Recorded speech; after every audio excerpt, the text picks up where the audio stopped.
Hello everyone, welcome back to Ansarkari. So today we are taking up next set of 20 questions from GS paper 3. So first question is, capitalism has guided the world economy to unprecedented prosperity. However, it often encourages short-sightedness and contributes to wide disparities between the rich and poor. In this light, would it be correct to believe and adopt capitalism driving inclusive growth in India? Discuss.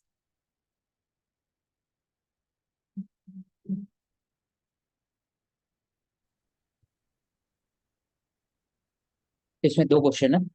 पहला है कि statement है regarding the unprecedented prosperity and short sightedness. उसके बाद जो second part है कि would it be correct to believe adopt capitalism driving influence. हाँ, ट्रू है। तो पहले बताएं कि इसको कनेक्ट करेंगे in the regarding to the 2008 financial crisis और 1997 का जो एशियन क्राइसिस हुआ था, तो कैपिटलिज्म के थ्रू हुआ था विद रिगार्डिंग टू ट्रेड और बाकी सब। Apart from that, India has also progressed a lot from past 30 years. Whole with respect to LPG, तो भी कैपिटलिज्म का देन है। लेकिन आज भी 1% ऑफ द जो वेल्थ है वो रिच के पास ज्यादा है। 1% ऑफ द रिच के पास ज्यादा वेल्थ है एज कम्पेयर टू रेस्ट 99%। तो वहां से बोलेंगे कि it is believe to adopt current during inclusive growth driving inclusive. हाँ, ट्रू है, क्योंकि कैसे तो इकोनॉमिक पाई बढ़ता है तो वैसे ही आप रीडिस्ट्रिब्यूशन ऑफ रिसोर्सेज कर सकते हैं। And second would be CSR mechanism, compassionate capitalism और सोशल कैपिटलिज्म का बात कर सकते हैं इसमें।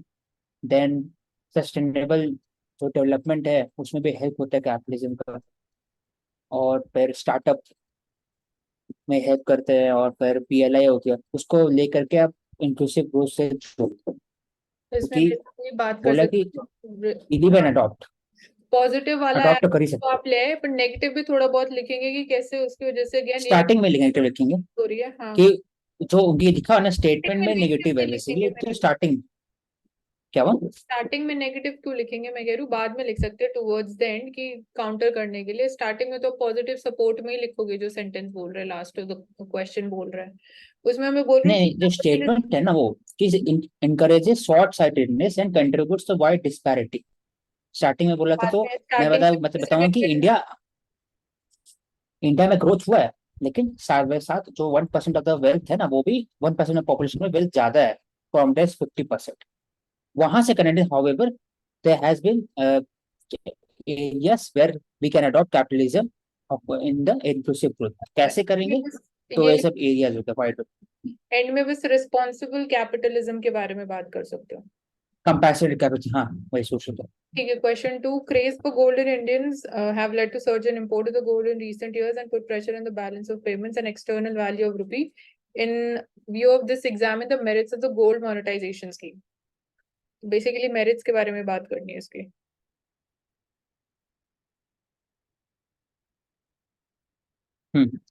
तो मैं बताऊंगा कि 2015 में गोल्ड मोनेटाइजेशन स्कीम आया था, उसका जो मेरिट्स है वो है कि आपका जो अंडरलाइन गोल्ड है, जो जो घर पे आइडियल पड़ा हुआ है, इसको ideal it will be put to idle use. Idle जो लाइन गोल्ड है, तो that can be put to use in the market. तो उसमें होता है बॉन्ड किया जा सकता है। दूसरा कि जो गोल्ड का इम्पोर्ट है उससे फॉरेक्स रिजर्व पर इम्पैक्ट पड़ता है, नेगेटिव इम्पैक्ट पड़ता है, तो उसको काउंटर करने के लिए है ये। दूसरा दो एरिया हो सकेगा। और तीसरा कि डी डॉलरेशन जो हो रहा है वर्ल्ड में, उसमें भी गोल्ड मोनेटाइजेशन स्कीम काम कर सकता है, क्योंकि आपके पास इतना गोल्ड होगा और बाकी सब रिसोर्सेज रहेगा, उसके हिसाब से हो सकता है कि मल्टीलैटरल फोरम में से ब्रिक्स होकर बाकी सब उसमें करेंसी आ सके which can be paid to the resources. उसमें गोल्ड मोनेटाइजेशन स्कीम इंपॉर्टेंट है। तो ये तीन एरिया का उसमें इसको एग्जामिन कर दूंगा। और तो ये बताऊंगा कि जो इंडिया का जो बाकी fashion with respect to gold, वो इंट्रो में पहले वही स्टार्ट करूंगा कि वो मैरिज है प्लस कल्चर एलिमेंट है, उसके कारण प्रेशर बढ़ते जा रहा है गोल्ड में। इंडिया पास अप्रोक्सीमेटली इतना टन्स ऑफ गोल्ड है, इतना 17,000 टन्स ऑफ गोल्ड है, और उससे फॉरेक्स रिजर्व पर प्रेशर पड़ता है। तो to crater this, gold monetisation scheme was implemented in 2015। फिर मेरिट बता दें एग्जामिन कर। इसमें गोल्ड मोनेटाइजेशन किया जा सकता है विदाउट सेलिंग द गोल्ड, और इसमें मोनेटाइजेशन के थ्रू हम बात कर सकते हैं कि सेफ्टी ऑफ गोल्ड भी अश्योर की जा सकती है कंपेयर की। हाँ, लास्ट में मेरिट बोले, एग्जामिन करना है मेरिट। तो इसमें बोल सकते हैं कि कैसे सक्सेसफुल ज्यादा नहीं हो सका विद हाँ, टारगेट, क्योंकि जो गोल्ड है वो हमेशा एक बफर एज एक्ट करता है। इंडियन का जो साइकिक में वैसी है कि लिक्विडिटी हाई, गोल्ड मेरे सामने होना चाहिए, हम्म, फिजिकल होना चाहिए, हाई रादर देन लिक्विडिटी। कि हाँ, हाँ हाई लिक्विडिटी उनका। और दूसरा बात कर सकते हैं कि जो इसका स्टेटस और फिर इसका जो कल्चर और रिलीजियस वैल्यू है गोल्ड का, वो ड्राइव करता है कंजम्पशन ऑफ इंडिया। तो from the economic angle gold monetisation को देखना उतना नहीं चाहिए इंडिया कंटेक्स्ट में, वो कल्चर और रिलीजियस एंगल भी है मैरिज में और फिर इन टेम्पल्स और बाकी मतलब सब जो बेसिकली डोनेशन। जो आइडिया था गोल्ड मोनेटाइजेशन स्कीम के पीछे, वो लोकल लेवल तक पेनिट्रेट नहीं कर पाए, इसलिए वो इतनी सक्सेसफुल नहीं हो पाई। हाँ, देन तो क्वेश्चन। और फिर ट्रस्ट वर्दी है कि नहीं कि गोल्ड रख रहे बाहर, तो वो थोड़ा सा डिवीजन है, नहीं डिवीजन है, डिवाइड है between the consumer and the banker, कि हम आपके यहाँ गोल्ड रख रहे हैं तो क्या गोल्ड रहेगा मेरे अकाउंट में, कि वो एक तरह से सिक्योरिटी है कि नहीं, उस पर बात कर Question सकते number हैं। 3, Pradhan Mantri Jan Dhan Yojana necessary for bringing unbanked to the institutional finance fold. Do you agree with this for financial inclusion of the poorer section of the Indian society? Give arguments to justify your opinion. Unbanked तो to the unbanked institutional finance है, जो unbanked लोग है, जैसे बात कर सकते हैं कि daily veg worker, construction worker, या फिर जो जिनका आय बहुत कम है, तो उसको अगर आप इंस्टीट्यूशनल फाइनेंस पहुंचाते हैं तो उससे आपको क्या क्या फायदा होता है इन द फाइनेंशियल इंक्लूजन। तो ट्रांसपेरेंसी बढ़ता है, फिर पिल्फरेज खत्म कम होता है, मिडिल मेल का जो रोल है, एक ओवरशिप रोल है with regarding to the poor section, वो कम होता है। अकाउंटेबिलिटी ऑफ द जो ब्यूरोक्रेट्स और बाकी जो ब्यूरोक्रेसी उसका बढ़ता है। और ओवरऑल एक डेटा पर्सपेक्टिव समझ में आते हैं कितने लोग बीपीएल है, कितने लोग अवर पॉवर्टी लेवल है, उससे जो पॉलिसी मेकिंग में हेल्प मिलता है लॉन्गर टर्म में। तो इसका मैं बताऊंगा कि इंक्लूसिव फाइनेंशियल इंक्लूजन कैसे होता है। तो लॉन्ग टर्म में डीबीटी जो दिया जा रहा है एक सक्सेस मॉडल से मनरेगा हो गया, वैसे ही जैम जैम ट्रिनिटी के अंदर में पीडीएस हो गया, पीडीएस नहीं या यूरिया और मनरेगा होगा, तो वो कैसे हेल्प कर रहा है, तो उसका बात कर सकते। Do agree? तो अग्री करता हूँ बेसिकली इसमें फाइनेंशियल इंक्लूजन पूरा सेक्शन की बात होता कर। है, क्योंकि इसमें डायरेक्टली ही बोलना है इसमें। ठीक है, comment on the challenges for the inclusive growth, which includes careless and useless manpower in the Indian context. Suggest measures to be taken for facing these challenges.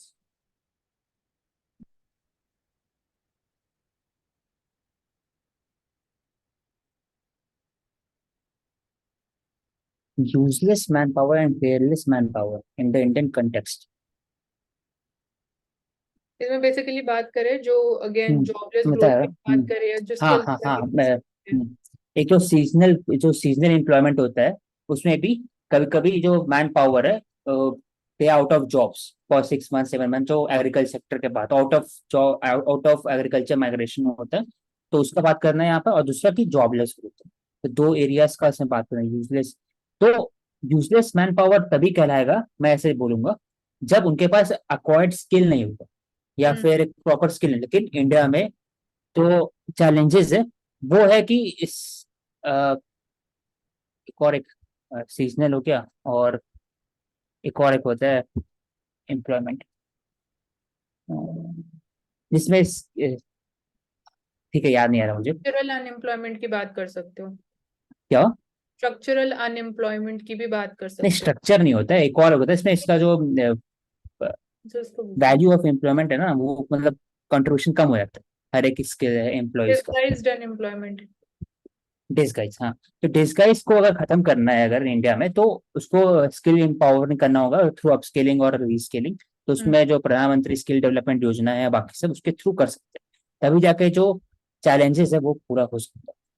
तो वैसे ही मेक इन इंडिया का बात कर सकते हैं, और इसका क्योंकि इंक्लूसिव ग्रोथ का बात कर रहे हैं, तो यूजलेस मैन पावर वहां भी हो सकता है जहां पर 3R इकोनॉमी है, सस्टेनेबल डेवलपमेंट और फाइनेंशियल सेक्टर में 3 एरियाज है, मैन्युफैक्चरिंग, फाइनेंस और सस्टेनेबल डेवलपमेंट। ठीक है, क्योंकि देन सर्विस मेजर से बात करना है, तो मेजर हाँ, उसी के अंदर मेजर्स बताऊंगा। बताने, सॉल्यूशंस बताने।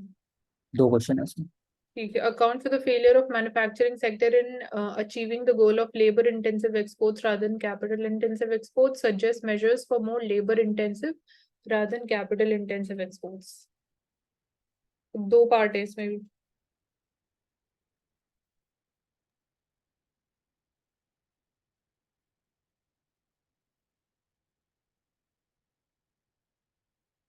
इंडिया में जो मैन्युफैक्चरिंग सेक्टर है वो बेसिकली लेबर इंटेंसिव है. फॉर एग्जांपल टेक्सटाइल है, फूड प्रोसेसिंग हो गया, और फिर जो एमएसएमई है, एमएसएमई सेक्टर इंडिया में लेबर इंटेंसिव है rather than capital intensive like Germany. German manufacturing power जो है कार मैन्युफैक्चरिंग हो गया, उसके बाद जो हाईटेक जो गुड्स होता है, सेमीकंडक्टर हो गया, वो सब नहीं है इंडिया में, वो भी डेवलप हो रहा है. तो फेलियर अकाउंट करना है बेसिकली. तो मैं फेलियर बताऊंगा कि जो प्रोडक्टिविटी ऑफ लेबर है वो कम है, और जो कैपिटल जो फॉर्मेशन है इंडिया में वो अभी भी कम है, 29% के आसपास है. तो वो बढ़ा नहीं है 2008 क्राइसिस के पास से. तो वो ही अकाउंट करूँ इसमें उनकी और इसमें ये फेलियर भी हो कुछ है. सकता है हाई कैपिटल आउटपुट रेशियो, वो भी एक रीजन है for low productivity in India. And इसके अलावा failure of manufacturing suggest measures labour intensive. For more labour intensive rather than capital intensive export.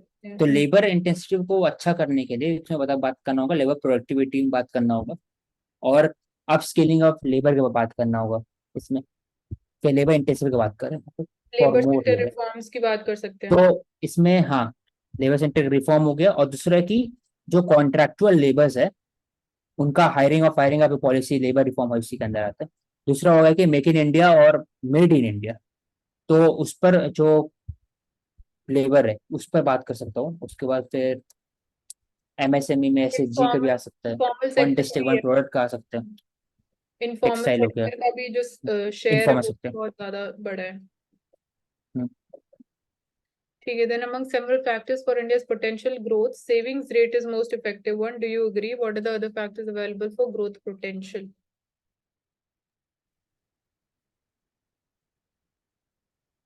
Saving rate most effective one है. हम्म. ये सही है क्योंकि सेविंग रेट हेल्प करता है जो इकोनॉमी को एज अ बफर, कि जब क्राइसिस आता है तो आपके पास एडुकेट सेविंग रहे ताकि आप क्राइसिस से पार हो सके हर एक फैमिली को. तो इंडिया में सेविंग रेट है थोड़ा हाई रहता है एज कम्पेयर टू बाकी सब वर्ल्ड में. 29-30% है, वो भी ज्यादा नहीं है. और कंजम्पशन रेट भी 29-30% के आसपास, 33 के आसपास है. तो saving rate most effective one है, और ये दिखाता है पोटेंशियल फॉर री investment in capital intensive areas, which is a potential for the buffer during the times of crisis. ऐसे करके बताऊँ कि important क्यों. ठीक है. Do agree? आप बताए what are other factors available for growth potential? Other factors क्या है? तो मैन्युफैक्चरिंग का पोटेंशियल ज्यादा है इंडिया में क्योंकि मैन्युफैक्चरिंग कंट्रीब्यूशन कम, तो वो पहला फैक्टर हो गया. दूसरा कि डेमोग्राफिक डिविडेंड है इंडिया में, तो फैक्टर हो गया. फिर तीसरा, हाँ एक लार्ज मार्केट हब है इंडिया का, तो जो कंजम्पशन है पैटर्न वो भी बढ़ेगा आने वाला. तो 3 एरिया से बात करें और तो पोटेंशियल ऑफ उसके कारण कैसे गिग किया जा रहा इकोनॉमी, गिग इकोनॉमी का जो एक्सपेंशन हो रहा है उसमें है. ग्रोथ हाँ हो रहा है. डेमोक्रेटिक डिफरेंट मार देगा मेरे कि उसमें हाँ, वो डेमोग्राफिक से कैसे यूज कनेक्टेड करें है. उसे. और इसमें अगेन जियोपॉलिटिकल एंगल भी आ सकता है. Factors available for growth potential में चाइना प्लस वन स्ट्रैटेजी की बात कर सकते हैं. चाइना+1 से अभी दुनिया जा रहा है ऑल्टरनेटिव टू चाइना, वो बात कर सकते हैं. जैसे अभी जो कल आया हम्म. मिडिल ईस्ट रूल नेटवर्क, और फिर ऑल्टरनेटिव टू BRI, तो वैसे बात कर सकते पोटेंशियल है. हम्म. ठीक है. Do you agree with the view that steady GDP growth and low inflation have left the Indian economy in good shape? Give reasons in support of your arguments. तो मैं बात करूँगा इसमें कि स्टेडी जीडीपी ग्रोथ हुआ है और inflation rate लो है, 2 to 8% के बीच में रहा है ड्यूरिंग द कोविड पीरियड. तो दिखाता है कि कुछ कुछ एरियाज में, कुछ एरियाज मतलब इन सम एरियाज इकोनॉमिक गुड सेप में. तो कैसे एग्रीकल्चर में, और फिर एग्रीकल्चर हो गया और सर्विस सेक्टर में, तो ये सब में गुड सेप है. लेकिन कुछ कुछ एरिया में नहीं है, जैसे मैन्युफैक्चरिंग सेक्टर में अभी भी प्रोडक्टिविटी कम है. लेबर प्रोडक्टिविटी की बात कर सकते हैं इसमें. और दूसरा इनफॉर्मल MSME सेक्टर जो हिट हुआ था कोविड के समय में, तो वो भी शेप में अभी नहीं है. तो गिव रीजन इन और सपोर्ट, हाँ उसी रीजन बताऊंगा. लो इन्फ्लेशन है उसकी वजह से लोगों की जो परचेजिंग पावर है वो भी हायर लेवल पे मेंटेन कर सकते हाँ हैं. उसके बाद बताऊंगा. तो हाँ वही लो इन्फ्लेशन, तो लो इन्फ्लेशन जो है वो ओवरऑल लो है हम्म। ऑन एन एवरेज, लेकिन प्रॉब्लम इंडिया में है कि इंडिया में कभी कभी फूड इन्फ्लेशन बहुत ज्यादा होता है, फॉर एग्जाम्पल टोमेटो के कारण कभी वो 90 120 होता है, कभी 3 रुपीज पर केजी, तो बहुत ज्यादा वोलाटाइल इन्फ्लेशन। हाँ, ये तो पूछ रहे हैं वो हिस्ट्री में जो इन्फ्लेशन, परफॉर्मेंस रही है अभी तक के, आने वाले टाइम में जो परफॉर्मेंस रही है उस टाइम में तो हम बात कर सकते हैं, जैसे जब ऐसे कोई इंस्टेंसेस अभी होते तक में तो ये क्वेश्चन पहले का था ना, तो हैं। अभी तो, हाँ, मतलब ओवरऑल ही अभी बात में कर तो, रहे हैं ये हाँ क्वेश्चन भी कि इट हैज लेफ्ट द हाँ Indian economy in good shape. तो सो फार जो ये दो फैक्टर्स रहे इनका कितना कंट्रीब्यूशन रहा है, do you agree with this और नॉट, तो ये पूछ रहे हाँ, हैं। तो मैं बताऊं कि अगर ये एरियाज में काम अगर किया जाए तब इंडिया इकोनॉमी एक बेटर शेप में हो सकता है इन फ्यूचर, और स्टेडी अच्छे से। ग्रोथ रेट का ये भी बात कर सकते हो कि पहले हिंदू रेट ऑफ ग्रोथ था, फिर उससे हम ग्रो हुए, 1991 में रिफॉर्म्स हुए, तो एक तरीके से बोल सकते हैं कि स्टेडी जीडीपी ग्रोथ रेट रही है इंडिया के अंदर, तो उसकी वजह से गुड शेप है। हम आईटी सेक्टर के एक्सपेंशन की बात कर सकते हैं, सर्विसेज सेक्टर का जो शेयर इंक्रीज हुआ है even in terms of exports, और फिर लो इन्फ्लेशन में तो मेन यही आएगा कि it is improved the purchasing power of the people, and बाकी यही रहेगा क्योंकि ब्रॉडर लेवल पे ही पूछ रहा है, आज के बारे में नहीं पूछ रहा है, तो उसकी वजह से इंडियन इकोनॉमी और रोबस्ट, सस्टेनेबल, रेजिलिएंट डेवलप कर सके हम, एंड इवन जो हम्म हमारा रेजिलियंस है फ्रॉम द तो ओवरऑल पूछ रहा है, तो हम्म। बिफोर 1990 और आफ्टर 1990 की बात कर सकते हैं, दोनों तरफ से स्टेडी ग्रोथ रेट और लो इन्फ्लेशन की बात कर सकते हैं ठीक है। एक्सप्लेन अभी। The difference between computing methodology of India's GDP before 2015 and after 2015। ये देखना पड़ेगा टेक्निकल, इसमें याद है 2015 ये, और मुझे लगता है कि 2015 में 2012 था जो नहीं नहीं, कंप्यूटिंग करना है, नॉमिनल 2015 से जीडीपी पहले, और डिटेल्स। 2015 से पहले जो बेस ईयर था वो 2004-5 था, उसके बाद वो हो गया 2011-12, इलेवन और उससे पहले 2015 से पहले जीडीपी जो थी वो फैक्टर प्राइसेस पे कैलकुलेट की जाती थी, और उस टाइम पे अगेन लिमिटेड डेटा था, इनफॉर्मल सेक्टर को इतना नहीं इनकॉर्पोरेट किया जाता था 2015 से पहले, और 2015 से पहले जो अगेन मैन्युफैक्चरिंग सेक्टर में भी जो कॉम्पोजिशन चेंजेस हो रहे थे इंडस्ट्रियल सेक्टर में भी, वो इतना अकाउंट में नहीं लिए जाते थे। 2015 में एक जो मेजर चेंज हुआ, मार्केट प्राइसेस पे जीडीपी कैलकुलेशन हुआ, बेस ईयर रिवाइज हुआ 2011-12, एंड उसमें जीवीए का जो कॉन्सेप्ट था वो हमने इंट्रोड्यूस किया, ग्रॉस वैल्यू एडेड, जिससे और इफेक्टिव तरीके से रियल सेंस में हम कैलकुलेट कर पाए कि जीडीपी एक्चुअली है कितनी इंडिया की। उसके बाद क्वार्टरली बेसिस पे जीडीपी रिलीज करना स्टार्ट किया, तो और periodic availability of data increase हुआ।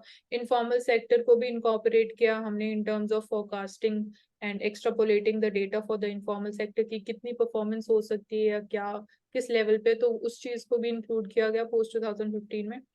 तो यही मेजर चेंजेस यही है। मार्केट प्राइसेस, उसकी वजह से जो बेनिफिट हुआ वो हुआ इनडायरेक्ट टैक्सेस और जो सब्सिडीज था उसको भी, that also was also taken into account in GDP calculation. So this was the difference. Okay, question number 9. What are the reasons for introduction of Fiscal Responsibility Budget Management Act? Discuss critically its salient features and their effectiveness. Reasons for introduction and हाँ, तो इस बताऊंगा कि जो 1990s में जो reform हुआ था उसमें इंडिया का जो एक्सपेंडिचर था वो बहुत ज्यादा हो रहा था, और उसके कारण उसको कंट्रोल फिस्कल प्रूडेंस के लिए लाया गया है एफआरपीएम, जहाँ पर जो एक्सपेंडिचर है उसको एक मैनेज किया जाए in with in sustainable limit, जो बजट एक्सपेंडिचर है। और दूसरा कि लॉन्ग टर्म इन्वेस्टमेंट पर फोकस किया रादर देन रेवेन्यू एक्सपेंडिचर, तो ओवरऑल जो फिस्कल मैनेजमेंट है उस पर बात करने के लिए एफआरपीएम लेके आया था, तो ताकि इन्फ्लेशन भी कंट्रोल किया जाए in regarding to the revenue expenditure.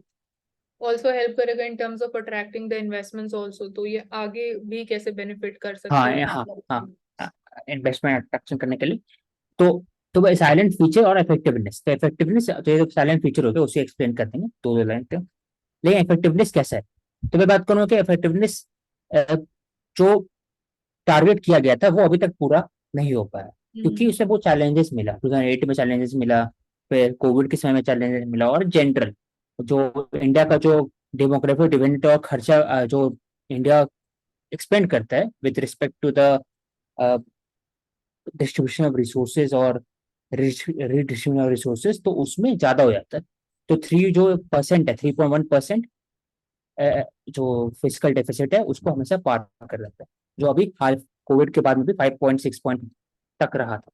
लेकिन तो उसमें भी लेकिन फीचर्स है जो एफआरबीएम के अंदर में, क्योंकि जब क्राइसिस होता है तब आपके पास आप कर सकते हैं 1 पॉइंट है ना, आप ऊपर करके एक्सपेंड कर सकते हैं एस्केप क्राइसिस क्लॉज की समय में। एस्केप क्लॉज की स्केप बात। क्लॉज के, हाँ। हम्म, हाँ, उसमें आप कर सकते हो, ज्यादा एक्सपेंड कर सकते हैं, लेकिन हम्म, अभी तक वो पूरा हुआ नहीं। तो उसको टैकल करने के लिए भी क्या किया जा रहा है सरकार की तरफ से, वो मैं लिखूंगा। पहला है कि जो स्टेट गवर्नमेंट है उन्हें 50 ईयर्स का 1 लाख करोड़ का लोन दिया जा रहा है इन एट अफोर्डेबल रेट।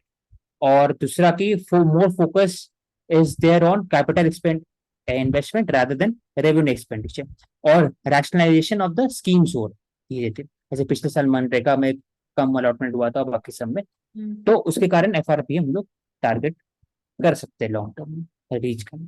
ठीक है। एंड और इनकी एक रिव्यू कमेटी भी है, उसके बारे में बात कर सकते हो रिगार्डिंग इफेक्टिवनेस की। रिव्यू कौन कमेटी से security budget management review committee भी फॉर्मुलेट की गई है, तो अगेन उसका भी इम्पोर्टेंट रोल है in terms of effectiveness for this act.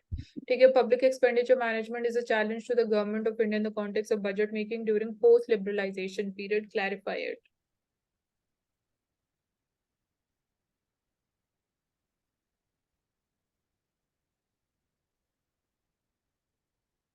हाँ, जो पोस्ट लिबरेशन पीरियड है वहां पर चैलेंज इसलिए है कि पहले तो अब प्रोटेक्शन देना पड़ता है अपने जो लोकल इंडस्ट्रीज एमएसएमईज को रिगार्डिंग कंपटीशन, पहला चैलेंज। दूसरा कि जो एरियाज है इन द, मतलब फॉर एग्जाम्पल टेलीकम्युनिकेशन एरियाज, वहाँ इन्वेस्टमेंट चाहिए जो पोस्ट लिबरेशन हुआ था।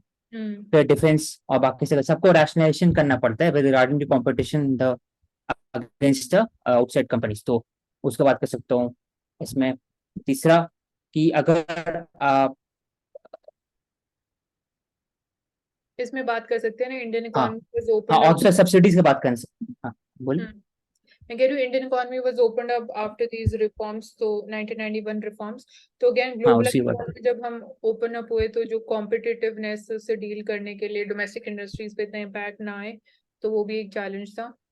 और बजट मेकिंग की बात की जा रही है। और मोर एंड मोर जो रीडिस्ट्रीब्यूशन रिसोर्सेज हो रहा है उसमें भी एक चैलेंज है प्रायोरिटी डिस्ट्रीब्यूशन एक्सपेंडिचर मैनेजमेंट का, कि आपको मैक्सिमम लोग को अबव पॉवर्टी लाना होगा, तभी आपका कंजम्पशन पैटर्न चेंज होगा, और उसके कारण ही आपका जो डिमांड है वो बढ़ेगा। उसके लिए भी एक चैलेंज है इंडिया को कि कैसे और उसको बढ़ाया जाए। again, जो तो impact of global. Overall subsidy schemes और पॉवर्टी एलिवेशन प्रोग्राम वो पड़ा है। हाँ, और उनकी इवन वजह से। मतलब यहाँ पे एक्सचेंज रेट फ्लक्चुएबिलिटी की भी बात कर सकते हैं अगेन, मतलब कि ओपन अप होने के बाद जो ग्लोबल हाँ फैक्टर इंडियन इकोनॉमी सही, के ऊपर इम्पैक्ट हुआ। एक्सचेंज। ठीक है। there's a clear acknowledgement कि SCZs they're a tool of industrial development, manufacturing and exports. Recognizing this potential whole instrumentality of SCZs require augmentation. Discuss the issues plaguing the success of these with respect to taxation, governing laws and administration.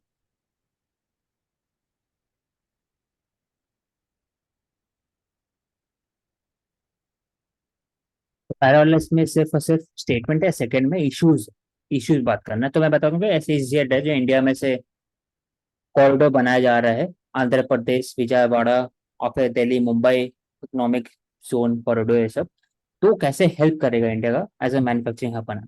फिर issues plaguing success, तो taxation देखा जाए तो वो बहुत कम होता है वहां पर इन द SEZ।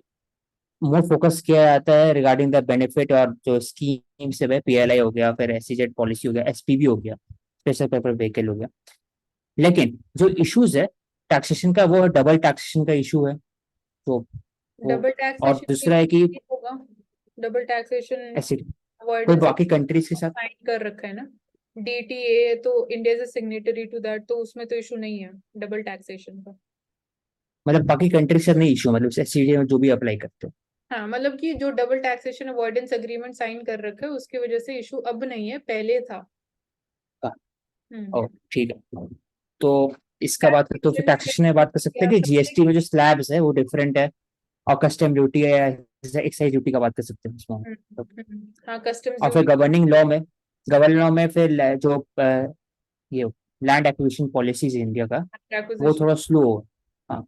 और फिर एडमिनिस्ट्रेशन में जो बिजनेस पॉलिसी है regarding to the setting up of business, EODB is a business doing है, तो उसमें आपका प्लान चाहिए, इलेक्ट्रिसिटी और जो भी एरियाज है एडमिनिस्ट्रेशन के हिसाब से, तो म्यूनिसिपैलिटी का ऑटोनॉमी चाहिए, वो सब थोड़ा इशू है इस रिगार्डिंग टू।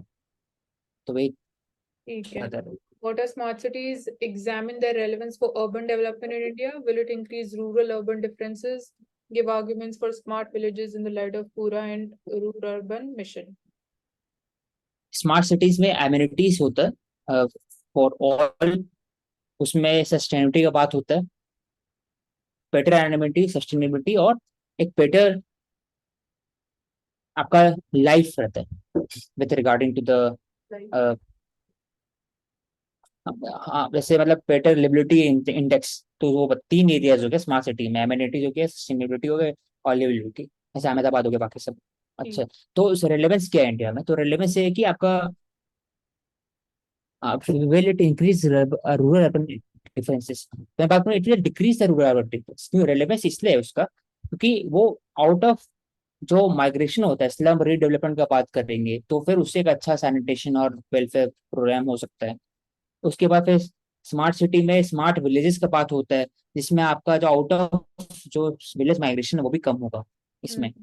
फिर सस्टेनेबिलिटी का बात करेंगे, और फिर वाटर मैनेजमेंट, वाटर रिसोर्सेज, फिर लेबर प्रोडक्टिविटी का उसमें बात कर सकते हैं कि कैसे लेबर का माइग्रेशन है वो एक अच्छा हो सकता है, और नया जॉब्स अपॉर्चुनिटी खुलेगा, फॉर एग्जांपल गिफ्ट सिटी हो गया, और फिर पूरा रेलेवेंस एंड के पूरा। बस ये भी लेके आ सकते हैं, जैसे India is a developing country, तो अर्बनाइजेशन तो हो ही रहा है इंडिया में, तो उसमें लेकिन इसलिए स्पीड अर्बनाइजेशन है, तो हाँ, सस्टेनेबल वे में स्मार्ट सिटीज का रोल फिर इसलिए रेलेवेंट और ज्यादा हो जाता है, क्योंकि डेवलपिंग कंट्री अर्बनाइजेशन तो हो गई, तो इसलिए rather than urbanization अनप्लान तरीके से स्मार्ट सिटीज को इंक्लूड करना would be much more relevant.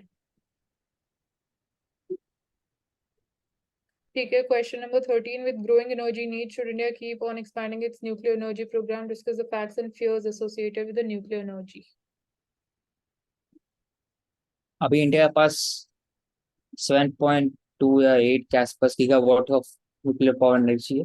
अभी हाल फिलहाल इंडिया ने प्रेशर हैवी वाटर रिएक्टर को इनॉग्रेट किया रिगार्डिंग न्यूक्लियर एनर्जी। तो इंडिया को एक्सपैंड करते रहना चाहिए न्यूक्लियर एनर्जी, क्योंकि इंडिया का जो डिमांड है वो बेसिकली 3 एरिया से मीट होता है, कोल हो गया, हाइड्रो पावर एंड सोलर। तो डाइवर्सिफिकेशन में काम आएगा न्यूक्लियर एनर्जी। और क्योंकि सोलर 24/7 नहीं है, ना ही विंड है, ना ही फिर हाइड्रो पावर मानसून के समय नहीं है, और कोल से आप हट रहे, तो न्यूक्लियर ऐसा हो सकता है जो आपको 24/7 दे सकते हैं इलेक्ट्रिसिटी, तो वो हो जाए। और दूसरा तो ये दो बात है, और एक्सपैंडिंग पावर है, डेमोक्रेटिक डिफिडेंट है, तो जरूरत है एनर्जी सिक्योरिटी। ठीक है, डिस्कस फैक्ट एंड फिगर्स। तो फैक्ट्स एंड फिगर, तो फैक्ट बता दूंगा कि अभी इंडिया का जो प्रोसेस है वो अभी फर्स्ट लेवल में है, सेकंड में प्रेशर हैवी वाटर नहीं, सेकंड में फास्ट फीडर होता है, और थर्ड में थोरियम बेस्ड होता है। तो थोरियम बेस्ड आना बाद में होगा, अभी ऐसा नहीं है। और बाकी सब एरियाज में काम चल रहा है एनएसजी। तो पीएस क्या है? तो पीएस में बात करूँ कि उसमें न्यूक्लियर रेडिएशन का इशू है, सेफ्टी का इशू है। ऐसे वहां हुआ था फिकोशिमा है ना, फुकुशिमा और चेरनोबिल, तो वैसे ही इशू है रेडिएशन का। और जो वेस्ट है न्यूक्लियर वेस्ट, उसको कैसे आप आपको कैसे डिस्पोज करते हैं, उसके चैलेंजेस है न्यूक्लियर एनर्जी में। तो सेफ्टी न्यूक्लियर एनर्जी और फियर्स। डिजास्टर मैनेज भी अगेन इसको कंट्रोल करना, और फिर उसके बाद हाँ, जो पोस्ट इम्पैक्ट और होते फिशन, और हैं. फिशन का बात करें तो इंडिया जो फोकस है वो फिशन पर फोकस्ड है। फ्यूजन ज्यादा स्टेबल है, लेकिन फ्यूजन अभी टेक्नोलॉजी इवॉल्व हुआ नहीं पूरा। तो फ्यूजन इट इज मतलब थोड़ा सा ज्यादा वो खतरनाक टाइप से एज कम्पेयर टू फ्यूजन, तो उसको कंट्रोल करना बहुत दिक्कत होता है, मतलब फ्यूजन फिशन को it is less controllable than fusion. तो ये फियर्स। ठीक है. Then how globalization has led to the reduction of employment in the formal sector of Indian economy? Is increased informalization detrimental to the development of the country?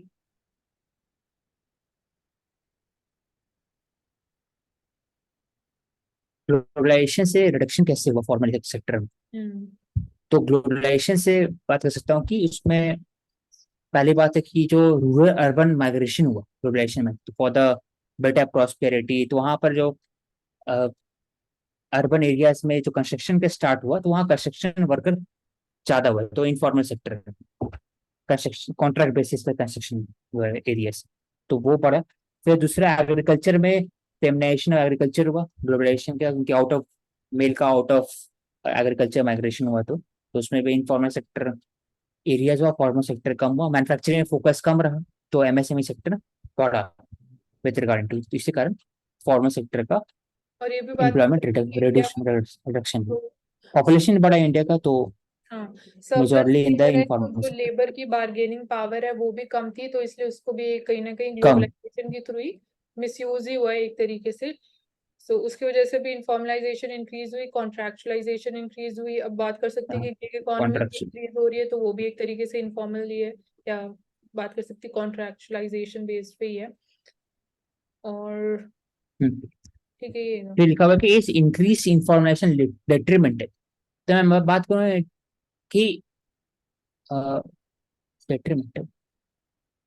मतलब benefits में बात कर सकते हैं कि फ्लेक्सिबिलिटी ऑफर करता है, हाँ, फ्लेक्सिबिलिटी हाँ फ्लेक्सिबिलिटी ऑफर करता है, लेकिन लॉन्ग टर्म में इंफॉर्मेशन से इशू होता है with regarding to the credit ability कम हो जाता है, फिर हम्म कॉन्ट्रैक्ट लेबर्स का राइट्स का इशू होता है, तो लॉन्ग टर्म में डेट्रीमेंट है। लेकिन वो हेल्प करता है, इंफॉर्मेशन से फायदा क्या होता है कि वो हेल्प करता है टू शक अप द जो लेबर पूल वे जो बेस है उसको इन अ टाइम्स ऑफ क्राइसिस। मनरेगा हो गया, या फिर आपका कॉन्ट्रैक्ट बेस पर आपका कंस्ट्रक्शन वर्कर हो गया, तो इन लोग को एक ready available pool of worker रहते हैं अवेलेबल, तो हाँ बढ़ जाते हैं इनफॉर्मलाइजेशन इनफॉर्मल का सेक्टर में। मतलब ये बात कर सकते हैं हाँ, कि वो कहीं ना कहीं एक तरीके से रीस्किलिंग पे भी फोकस कर रहे हैं, या फिर रीस्किलिंग लोगों को करनी इंपॉर्टेंट हो जाती है, अदरवाइज वो सर्वाइव नहीं कर पाएंगे इनफॉर्मल सेक्टर में। सर्वाइव नहीं कर सकते। ठीक है, चलो question 15, how would the recent phenomena of protectionism and currency manipulation the world trade affect macro economic stability of India.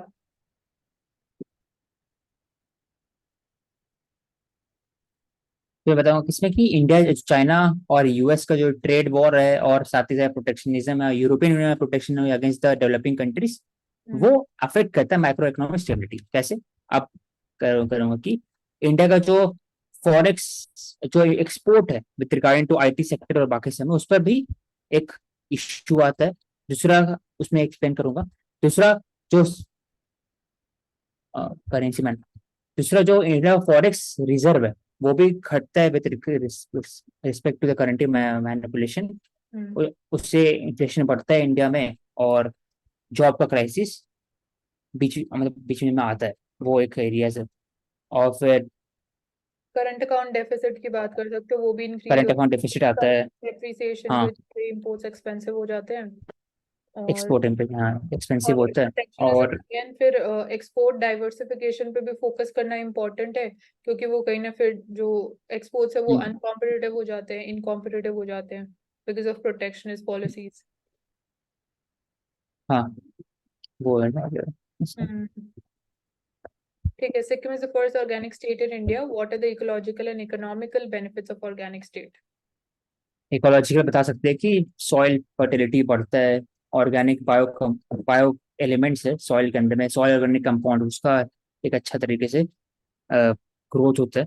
और फिर सॉइल डिग्रेडेशन, तो रीजनरेटिव फॉर्म ऑफ एग्रीकल्चर एक तरह से ऑर्गेनिक एग्रीकल्चर, तो उसमें हेल्प मिलता है बाकी सब प्लांट बायोलॉजिकल, तो इकोनॉमिक इकोलॉजी का हो जाएगा। इकोनॉमिक बेनिफिट में ब्रांडिंग वैल्यू मिलता है with respect to farmer, farmer को ज्यादा मैक्सिमम रेन्यूमरेशन मिल सकता है, क्योंकि ब्रांड मिल सकते हैं, ब्रांड कर सकते हैं वो अपना प्रोडक्ट को।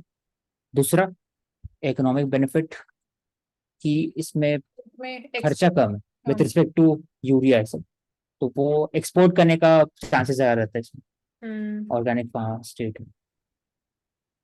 और जो डिस्गाइज्ड अनएम्प्लॉयमेंट है कहीं ना कहीं उसको भी हम यहाँ पे यूज कर सकते हैं ऑर्गेनिक फार्मिंग को और प्रमोट करने के लिए। उसके अलावा इकोनॉमिक में डाइवर्सिफाइड इनकम अपॉर्चुनिटीज भी ऑफर हो सकती है फार्मर्स के लिए, एक वो ऑप्शन अवेलेबल हो जाता है। परचेजिंग पावर इंक्रीज हो जाएगी, तो वो कहीं ना कहीं से जो वर्चुअस साइकिल है, इकोनॉमिक साइकिल होती है, वो उसमें भी और उसको बूस्ट करने में भी हेल्प करेगा। तो अगर फार्मर्स की इनकम इंक्रीज हो रही है, परचेजिंग पावर इंक्रीज हो रही है, तो डिमांड भी इंक्रीज होगी, फार्मर्स की कंजम्पशन भी इंक्रीज होगी, तो आगे वो इंडस्ट्रियल सेक्टर को कैसे हेल्प कर सकते हैं। हाँ तो ये हो सकता है। ठीक है, इवन यहाँ पे भी बात कर सकते हैं कि न्यूट्रिशनल सिक्योरिटी में भी कैसे हेल्प कर सकता है ऑर्गेनिक फार्मिंग। इकोनॉमिकली, हाँ इकोलॉजिकली। हाँ, इकोनॉमिकली, हाँ, हेल्थ में भी। ठीक है। So how was India benefited from the contributions of M Visvesvaraya and doctor M S Swaminathan in the field of water engineering and agriculture science respectively.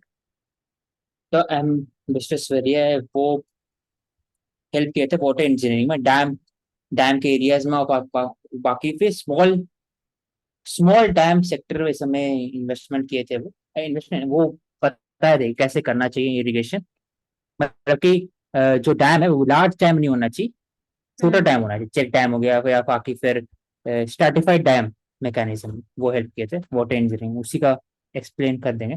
और एम एस स्वामीनाथन तो वही जो ग्रीन रेवोल्यूशन है, HYV सीड्स हो गया, यूरिया का use हो गया, हाई उसके आगे क्वालिटी क्या बेनिफिट्स हुए। यूरिया का। हाँ बेनिफिट्स क्या क्या होगा। हाँ, क्योंकि तो अगर बेनिफिट्स बताना है तो मैं बताऊंगा कि जो फर्स्ट प्लानिंग कमीशन था उसमें जो इरिगेशन का कॉन्सेप्ट लिया गया था वो बेसिकली एम एम विश्वेश्वरैया की तरफ से ही उन्हें लिया गया था बेसिकली। प्रपोज किया था। दे वेर, हाँ, इन्फ्लुएंस फ्रॉम हिज पॉलिसीज। और वही सेम चीज की आफ्टर 66 का जो बिहार मतलब फैमिन हुआ वाटर था उसके मैनेजमेंट बाद ही। में हेल्प हुई उसके वजह से, इरिगेशन फैसिलिटीज, एग्रीकल्चर सेक्टर को इतना ज्यादा मानसून के ऊपर डिपेंडेंट नहीं होना पड़ा, तो कुछ बेनिफिट्स। और वाटर रिजर्वोयर मैनेजमेंट में भी हेल्प हुई, डैम सेफ्टी भी एक इम्पॉर्टेंट एलिमेंट है। ठीक है, then how can the digital India programme help the farmers to improve the farm productivity and income, what steps have the government taken in this regards.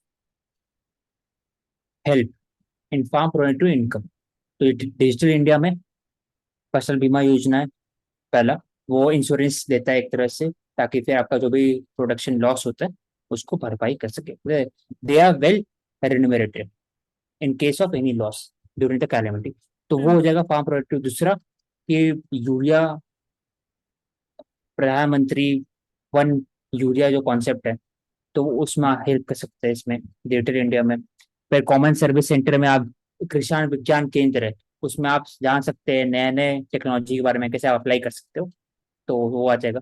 National urea हो agriculture जाएगा, market जो है। National agriculture, हाँ, e NAM हो गया, उसमें help कर देगा इनकम में भी। रेनोवेशन प्राइस प्राइस डिस्कवरी में फायदा होगा। फिर आपका ट्रांसपेरेंसी। सॉइल हेल्थ कार्ड उसमें हेल्प कर देगा, तो हो जाएगा। ठीक है। Okay, types of revolutions took place in agriculture after independence. Blue revolution, blue hmm. नहीं, ये तो दो रेवोल्यूशन है, तो इसमें एक पिंक रेवोल्यूशन बताएंगे और दूसरा की ग्रीन रेवोल्यूशन।